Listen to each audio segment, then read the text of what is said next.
पंजाब में हमजा शहबाज की हुकूमत के खात्मे के बाद बरसर इक़्तिदार आने वाले वज़ीर आला परवेज़ इलाही की जानिब से 200 से ज़ायद सीनियर पुलिस अफसरान के खिलाफ इंतकामी कार्रवाइयों के बाद ऐसा महसूस होता है जैसे पंजाब पुलिस अब दो वाज़ेह धड़ों में तकसीम हो चुकी है और एक धड़ा नून लीग के खिलाफ सियासी बुनियादों पर इंतकामी कार्रवाइयाँ करने से इनकारी हो गया है। वज़ीर आला परवेज़ इलाही ने इक़्तिदार संभालते ही दावा किया था कि 25 मई को पीटीआई का लॉन्ग मार्च रोकने वाले पुलिस अफसरान और अहकामात देने वाली नून लीग की क़यादत के खिलाफ क्रैकडाउन किया जाएगा। बाद पंजाब पुलिस के 200 से ज़ायद अफसरान के तबादले किए गए और इनके खिलाफ इंक्वायरियां शुरू करके एक्शन का आगाज कर दिया गया, जिससे पुलिस का मुराल गिर गया। इसके साथ मुस्लिम लीग नून के रहनुमाओं और कारकुनों के खिलाफ भी मुकदमात और पकड़ धकड़ का आगाज किया गया। उर्दू न्यूज़ की एक रिपोर्ट के मुताबिक न्यू वज़ीर आला पंजाब परवेज़ इलाही की जानिब से पुलिस अफसरान के खिलाफ की गई इंतकामी कार्रवाइयों ने पुलिस को धड़ों में तकसीम कर दिया है। पंजाब के वज़ीर दाखिला हाशिम डोगर ने पुलिस अफसरान और लीगी रहनुमाओं के खिलाफ कानूनी कार्रवाई के लिए टास्क के एक 5 रुकनी कमेटी के सुपुर्द किया था, जिसमें तहरीक इंसाफ के रहनुमा यास्मीन राशिद और मियां असलम समेत 3 पुलिस के आला अफसरान रखे गए थे।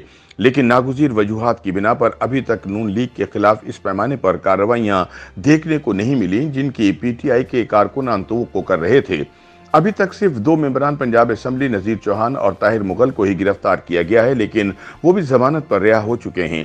ज़राए का कहना है कि पंजाब में नून लीग की क़यादत के खिलाफ बड़े पैमाने पर इंतकामी कार्रवाइयाँ इसलिए नहीं हो पाई कि बेशतर पुलिस अफसरान सियासी इंतकाम का हिस्सा बनने को तैयार नहीं। उर्दू न्यूज़ के मुताबिक लाहौर पुलिस के एक आला ओहदे पर फाइज पुलिस अफसर ने बताया कि इन्वेस्टिगेशन विंग के 2 अफसरान एसएसपी इन्वेस्टिगेशन इमरान किश्वर और एसएसपी सीआईए आसिम इफ्तिखार को ये टास्क दिया गया था कि इन तमाम मुकदमात की फहरिस्त निकालें जिनमें लीगी कारकुनों को नामजद किया गया था और जिन जिन मुकदमात में वो इश्तहारी हैं और जमानतें नहीं लीं, इनमें इन्हें गिरफ्तार किया जाए। जब इनसे पूछा गया कि वो कौन से मुकदमात हैं तो उन्होंने बताया कि लाहौर के 4 थानों में सिविल लाइंस, रेस कोर्स, पुरानी अनारकली और लिटन रोड में लीगी रहनुमाओं और कारकुनों पर एहतिजाज और दीगर इल्जामात पर 1 दर्जन से ज़ायद मुकदमा दर्ज हैं। एक मुकदमा नैब ऑफिस पर हमले का थाना चुंग में दर्ज किया गया था, जिसमें मरियम नवाज भी नामजद हैं और वो इश्तहारी हैं।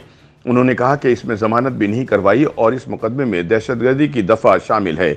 दोनों पुलिस अफसरान ने आला हुकाम को साफ बता दिया है कि वो किसी सियासी मुहिम का हिस्सा नहीं बनेंगे। चुनाचे अब इन अफसरान के तबादले करने की तैयारियां शुरू कर दी गई हैं।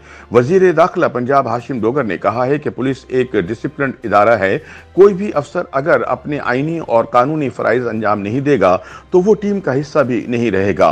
उन्होंने कहा कि 25 मई को जो कुछ हुआ वो सारी दुनिया ने देखा। उन्होंने कहा कि पीटीआई कारकुनों पर जुल्म के जो पहाड़ तोड़े गए उनका हिसाब हर सूरत लिया जाएगा। लाहौर पुलिस के आला अफसर ने बताया कि मामला महज नून लीग का नहीं, फोर्स के अंदर असल तजब्जुब इस बात का है कि मौजूदा हुकूमत इन पुलिस अफसरान और एहलकारों के खिलाफ महकमाना कार्रवाई की ख्वाह है जो 25 मई को अपने फ़राइज़ सरअंजाम दे रहे थे।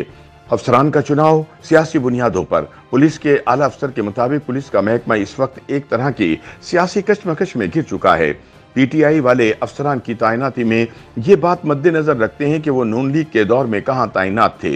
नून लीग ने भी इन अफसरान का तयन किया जो पीटीआई दौर में मरकज़ निगाह नहीं थे। इस वाज़ह तकसीम से सूरत हाल बिगड़ रही है। साबिक आईजी पंजाब खालिद ख्वाजा ने बात करते हुए बताया कि ये रविश और तासुर किसी सूरत दुरुस्त नहीं है। पुलिस सिर्फ और सिर्फ आइन और कानून के तहत चलती है। पुलिस का सियासी इस्तेमाल इदारे को कमजोर करने के मुतरादिफ है। अगर ऐसा है तो पुलिस में तमाम अफसरान सियासी बुनियादों पर नहीं बल्कि आइन और कानून और हुकूमत वक्त की दी हुई आइनी और कानूनी हिदायत पर चलते हैं। YouTube पर गूगली न्यूज देखने के लिए youtube.com की सर्च बार में गूगली न्यूज टीवी टाइप करें। गूगली न्यूज के पेज पर सुर्ख रंग के सब्सक्रिप्शन वाले बटन पर क्लिक करना ना भूलिए। YouTube पेज पर अपलोड होने वाली वीडियो से बाखबर रहने के लिए बेल आइकन पर क्लिक कीजिए। आपको हर नई वीडियो के बारे में नोटिफिकेशन मौसूल हो जाएगा।